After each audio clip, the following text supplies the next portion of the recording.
Majelis Hakim Pengadilan Negeri Palembang memutuskan hukuman ringan untuk 3 terdakwa lain di kasus pembunuhan dan ruda paksa remaja putri AA 13 di Talang Krikil, Palembang.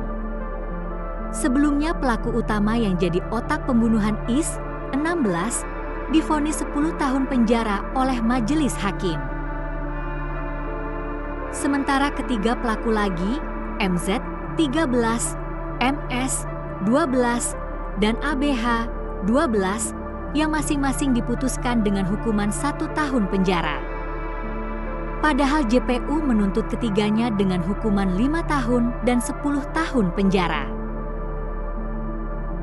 Majelis hakim yang dipimpin oleh Edward SH, MH tidak sependapat dengan tuntutan Jaksa Penuntut Umum, JPU, dari Kejaksaan Negeri, Kejari, Palembang yang menuntut hukuman mati untuk pelaku IS serta ketiga terdakwa ABH lain.